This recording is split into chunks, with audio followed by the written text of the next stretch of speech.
welcome to The Ring, Euronews' debating show broadcast from the European Parliament here in Brussels. Once a week, two elected members of the European Parliament go head-to-head to debate the most pressing issues facing the European Union. Today, we hone in on the escalating conflict that's gripping the Middle East. As EU nations risk getting dragged in, where does this leave Europe's economy and security? Luis Albertos and Amaya Echevarria report. The US and Israel's attacks on Iran and the ensuing Iranian retaliation marks one of the most serious escalations in the Middle East in years. Tehran's targeting of Western military bases in the region and the involvement of Iran-backed militias in Yemen and Lebanon have heightened fears of a spiraling conflict. For Europe, the crisis is not a faraway problem. It touches directly on the bloc's energy security, migration flows, inflationary pressures, and the safety of European nationals in the region. Yet, the EU is struggling to exert any diplomatic leverage on the conflict, which has exposed the fault lines dividing its leaders. Spain has openly condemned the US-Israeli intervention and questioned its legality. Yet France, Germany and the United Kingdom, after initially distancing themselves, have fallen in line with the US and expressed readiness to defend their allies' interests. Can the EU act as a credible diplomatic intermediary, providing space for de-escalation, or will it remain politically aligned with Washington while operationally sidelined and economically exposed to shocks it cannot control? Once again, Europe's long-standing preference for rules, trade and negotiation is being tested by hard power realities. Just some of the pressing questions we have for our contenders today. Let's meet them. Hana Jalloul, a Spanish MEP from the Socialists and Democrats group. A political scientist and former Secretary of State for Migration in Spain, she is the Vice Chair of the Committee on Foreign Affairs at the European Parliament. In the context of the war in Iran, she said, "Unilateral military actions should be avoided and rejected. Diplomacy and respect for international law should be the path to follow. Wars, insecurity and uncertainty only make the world a worse place. The EU cannot have double standards. De-escalation is a must." Reinhold Lopatka, an Austrian MEP from the centre-right European People's Party. A long-standing foreign policy specialist, he focuses on security and defense and is the chair of the delegation for relations with the Arab Peninsula in the European Parliament. The totalitarian regime in Tehran poses a grave threat to the Gulf region, to the Middle East, to Israel, and to Europe as a whole. At a moment when the Middle East can least withstand further turmoil, Iran's strikes on several Gulf countries risk widening divisions and undermining hard-won efforts towards stability, he said. Hana Jalloul, Reinhold Lopatka, welcome to The Ring. So the idea here is to give our viewers at home a glimpse into the debates that happen here in the European Parliament. So I'm hoping that you'll feel right at home here in The Ring. So my first question is to you, MEP Jalloul. Were the initial attacks by the US and Israel on Iran over the weekend, in your view, justified? I mean, as you know, and as my Prime Minister, Pedro Sanchez, have stated, we think that any unilateral military intervention that have not passed through the Security Council of the United Nations is not in compliance with international law. So we condemn any unilateral attack. This is not to say that we are supporting the Iranian regime in any case, you know, because we have been against the Iranian regime criticizing the killing of Masha Amini and, you know, the protesters, you know, in the streets that were fighting for human rights and their liberties, and we have always condemned the relation of the Iranian regime with the militias such as Hezbollah or the Houthis or Hamas. So very critical with them always, and we fought to include the Revolutionary Guard in the EU terrorist list. So a condemnation of the Iranian regime, but also of the US-Israeli intervention. Mr. Lopatka, do you think that this military intervention from the US and Israel was justified? I can't agree. Why? Because if we would wait until the Security Council of the United Nations is acting, we would never have a result. You know, it is blocked by Russia and China. They always support Iran, whatever is ongoing there. So don't forget, this regime in Iran, the Mullah regime, is a terrorist regime. What did they do? they killed thousands of their own people. There was state oppression to the Kurds. There are 8 million Kurds. Have in mind how they killed Masha Amini some years ago. They are founding terrorist groups in the region, Hamas, Hezbollah, the Houthis. And they are a big danger also for Europe. We should not forget it. It was a diplomat, he was in Vienna, in our embassy. Then he was sentenced here in Belgium for 20 years because he was supporting terrorism here on European soil. So what I want to say is, we can speak about international law, and here you can say maybe it was illegal, but I think the United States and Israel were legitimized to start with these strikes. So let me put that argument to you, MEP Jalloul. He's saying, well, maybe the legality is questionable, but isn't Europe letting the US and Israel do its dirty work in the Middle East by going after the proxies, going after the nuclear and missile programs of Tehran, for example? Do you agree with that? Well, what I do think is that we have diplomacy for something. First of all, we cannot use double standards. We cannot criticize other aggressions, of other countries and then say that this is something we can. But this is about international law, the system that we gave to ourselves after 45. So either we believe in international law or we don't believe in that. And we have means like diplomacy. Let's remember that one day before the conflict, even the Iranians sitting in a table of negotiations with the Omanis said that they will work not to enrich themselves. We know that, and we have investigating, and we sent inspectors in order to see that they were enriching. And even if the director of the nuclear agency said a few days ago that they were not sure that they were building nuclear weapons, but they had more than 60% of the allowed enrichment of uranium. So we have been very critical of that. We were under control, but don't forget that we have also a deal in 2015 between Iran and 6 other countries where the US were within that countries, even Russia and China. And then the US unilaterally deployed afterwards, which had as a consequence Iran enriching much more and restricting more of the inspections. So either we have all a consensus against Iran on diplomacy, fighting the enrichment on uranium and targeting any other kind of activities they can have outside, or it cannot be unilateral. We need to go all together and based on international based rule system. You bring up this question of double standards because the EU does pride itself on upholding the rules-based order, international law. You said yourself that you question the legality of this, yet the EU always is talking about international law in places like Ukraine. Isn't this double standards from the EU? No, not at all. Why? There's a big difference between the invasion in Ukraine of Russia to take the country, not respecting the sovereignty, not at all. And the situation here, the UN Charter, and I'm absolutely sure that the purpose of it is to protect human life and not to shield terrorist regimes like in Iran. The Security Council is not working, so we are in a very difficult situation. Because I think the bigger threat is when the Security Council is misused by regimes like Iran, by dictators like Putin. And on the other side, we have to do everything to protect the interest of our people.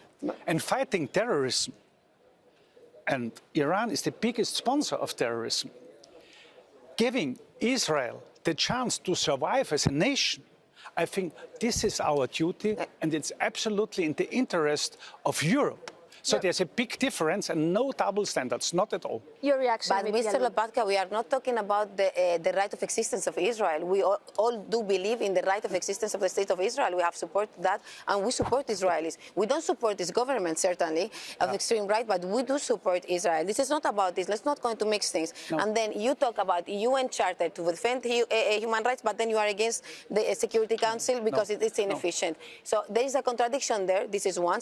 And second, what we are talking about here is that we need at least to talk between us, to have some resolution in our council and with our member states. You saw yesterday night that even France was saying that they are against this invasion. Starmer, Prime Minister Starmer, is not even supporting that. So there is a huge division, even if Starmer is not part of the European Union, but Europeans as a whole. So we need to have at least some base, of unity between our member states and us as a European Union in order to conduct this. And it's not to say that we will support in certain things. For example, the French also deployed some defense system now in Cyprus. So when it comes to certain things, we're going to be united, but we need to have a talk between us. This is not about unilaterally, and please, let's not mix this with the issue of Israel being a state, because we do believe in Israel. We don't mix this. But sorry, in the ideology of Iran, Israel is in the center, and Ahmadinejad, when he was a president in Iran, and his slogan, from the river to the sea, it is in the constitution of Iran to destroy the state of Israel. Don't forget it. Don't forget it. And you have to understand here, Israel and, of course, the United States are very close with Israel. And now, what did they do? Yes, on the one hand, we had the negotiations. When I was state secretary in Austria, in the foreign ministry, I traveled to Iran to start these negotiations. And then we had the negotiations in Vienna. But they used it, on the one hand, having the negotiations, on the other hand, to enrich uranium. And they were very close to the atomic bomb. They were very close. And then, when they are on this stage, it's too late. Okay, I'll have to stop you there. This brings this round to an end. There's plenty more time for debates, do not worry. So let's move on. It's now time for our contenders to challenge each other by firing their own questions. So let's get started. I'll start with you, MEP Lopatka. Your first question for MEP Jalloul. As we mentioned already, the government of Spain has been one of the very few in Europe to condemn the United States and Israel's military action. And you didn't allow US bases in Rota and in Moron for operations against Iran. Do you think that it was okay how Spain acted? Was it solidarity or was it the opposite? Thank you for your question, Mr. Lopatka. Well, I will say that there is, from the 80s, a U.S. defense cooperation agreement between Spain and the U.S., and the use of the bases are something is a prerogative of the government of Spain. So they have the right to let this be in use if it is in compliance with international law, which we do think it's not in compliance with international law. The message of the president was very clear today in the morning. He said no to the war. We don't know what is the outcome of this war yet, but we do really certainly know that what the wars bring is much more immigration, terrorism, uncertainty, the rise of prices, and this affects European citizens too, and this affects European security too. So this is why we are really worried about that. And another thing you said before, we have defended the Gulf countries, of course. We have released statements, even my Prime Minister and the European Union, because we do believe that Iran should not have attacked any Gulf countries. We are supporting all of them. This is solidarity because they have been attacked and they have also the right to defend themselves. Okay. And then when you were saying about the European Union and supporting Prime Minister, we are very grateful because the Commission stated yesterday very clear they will support Prime Minister Pedro Sánchez in trade issues because of the attacks of President Trump. Because, of course, we know last night that President Trump said he would halt all trade with Spain because of its position. Now, I want to give you the opportunity to ask your first questions, please, to Mr. Lopatka. Yeah, it's you know that Secretary General Guterres has explicitly stated that U.S.-Israeli strike on Iran launched February 28th violate UN Charter, the one you were mentioned also before, and there was no Security Council authorization. How do you justify military actions to Iran? First of all, I have to say the Secretary General is correct on the letter of the law, but we have to see a broader picture. We cannot end with a legal paragraph. And it was a commission an independent commission initiated by the Swedish Prime Minister, a Social Democrat, in the year 2000 after the United States have bombed Serbia. And this commission, Kofi Annan was the Secretary General of the United Nations, they said at that time, yes, it was illegal, but legitimate. And I see it now in Iran. Yes, you can say it is illegal, but it was legitimated. And you gave the answer. What did Iran? They bombed the Gulf countries, all the Gulf countries. They are a big threat. They sent drones to Cyprus. So we have not to forget how big the danger was coming from Iran. And they proved it. And they prove it today again, because they bombed today again Qatar, the United Arab Emirates, and even they bombed Saudi Arabia. Let me stop you there. This brings this round to an end. We've heard the views from our two MEPs. I will still be quizzing you on this issue, but it's time to bring another voice into the debate. And I'd like to bring in a voice from across the Atlantic. General David Petraeus, the former CIA chief and US Army general, spoke to Euronews earlier this week, and he said it would have been good for Europeans to join for defense purposes. Iran is not going to limit its targets to just US bases and Israel.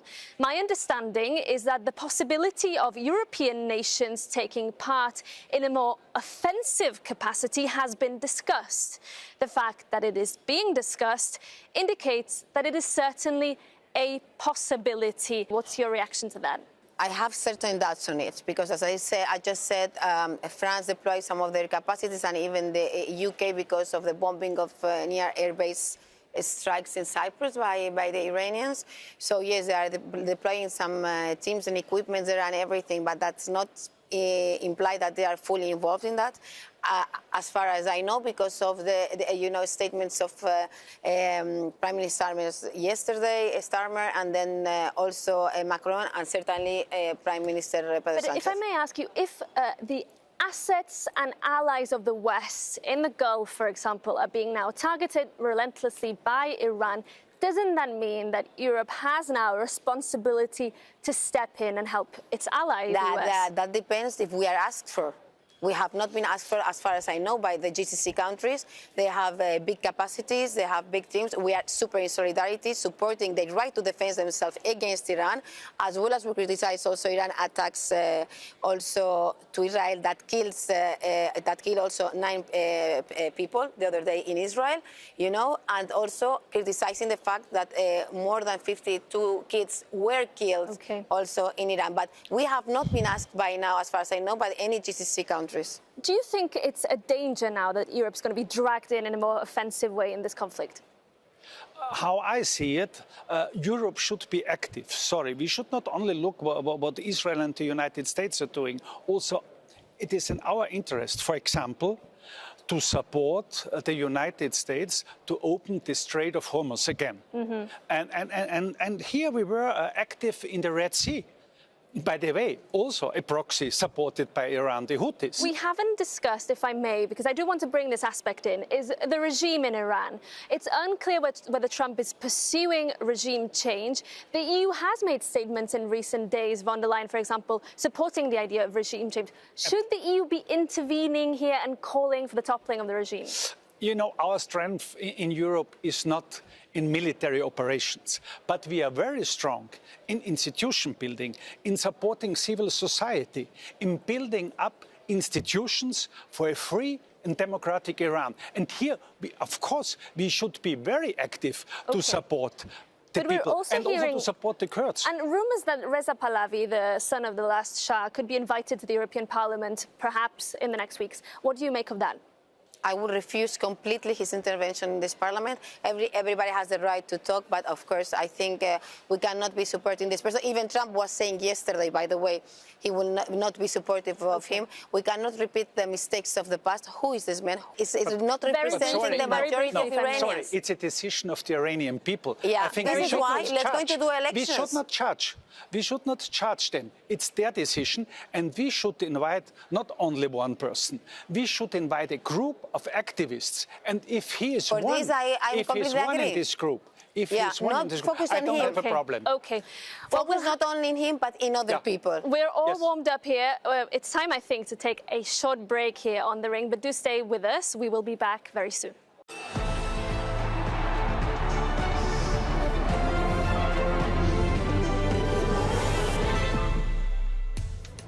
Welcome back to The Ring, Euronews' new weekly debate show, where I'm joined this week by MEPs Hana Jalloul and Reinhold Lopatka to discuss the escalating war in the Middle East and its implications for the European Union.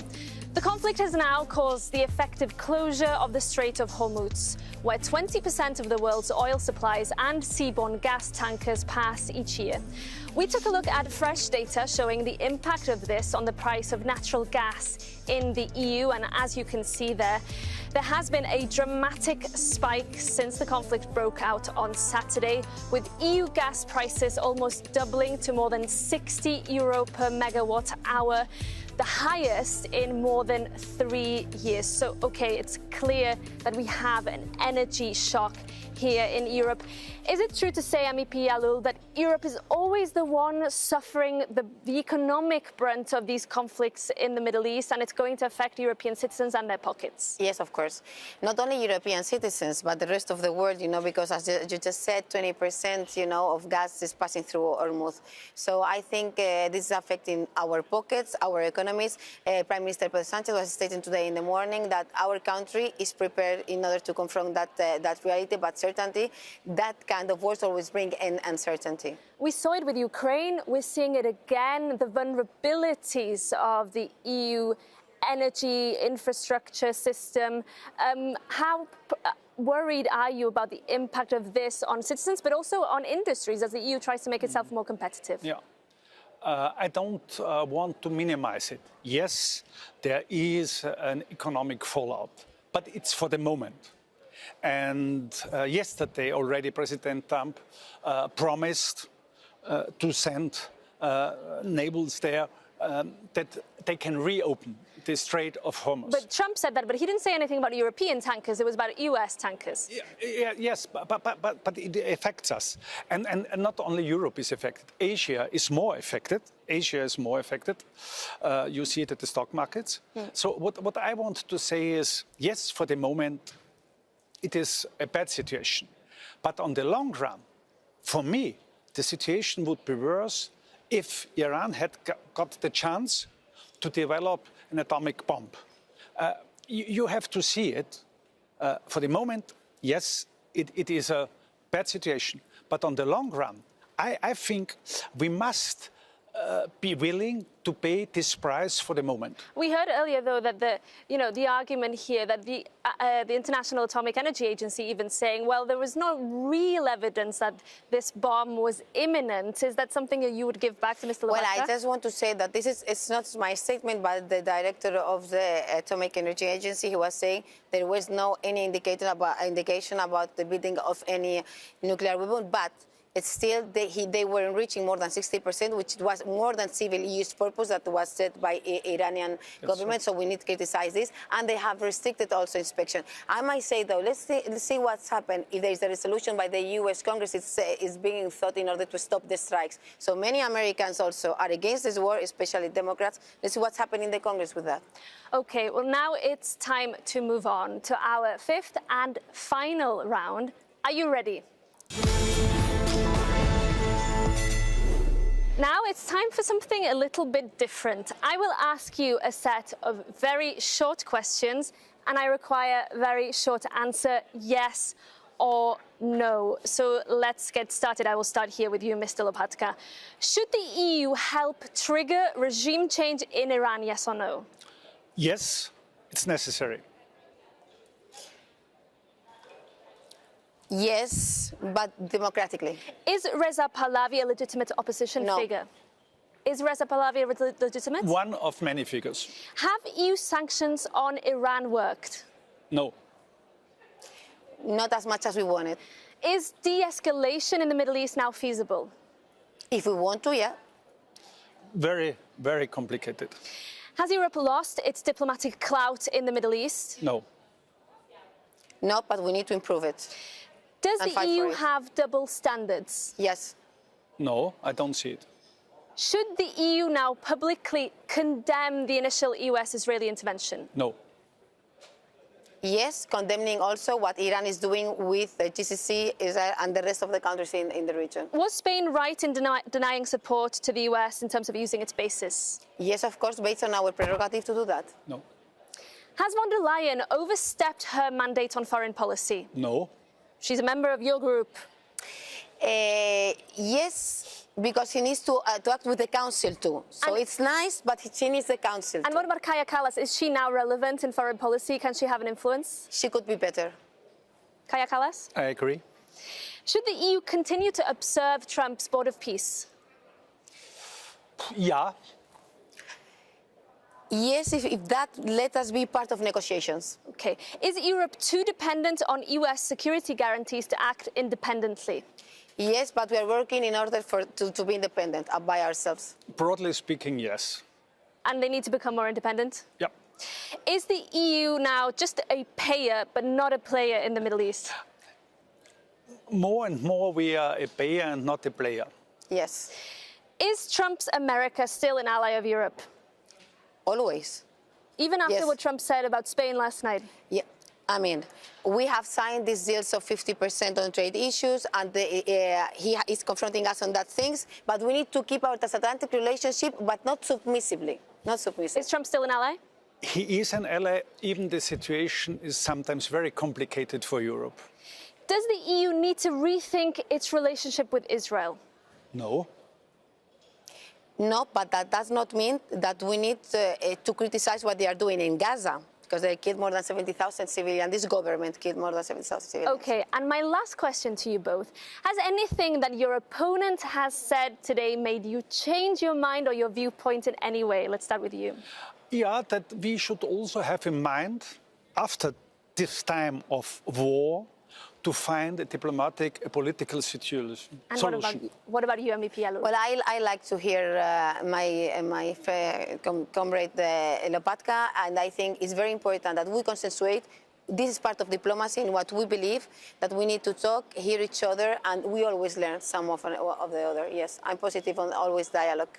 Okay, and that brings this edition of The Ring to an end. Thank you so much to MEPs Reinhold Lopatka and Hana Jalloul for joining us today. And thank you to everyone at home for watching. Remember, get in touch with your thoughts by emailing us on thering@euronews.com, and see you very soon here on Euronews.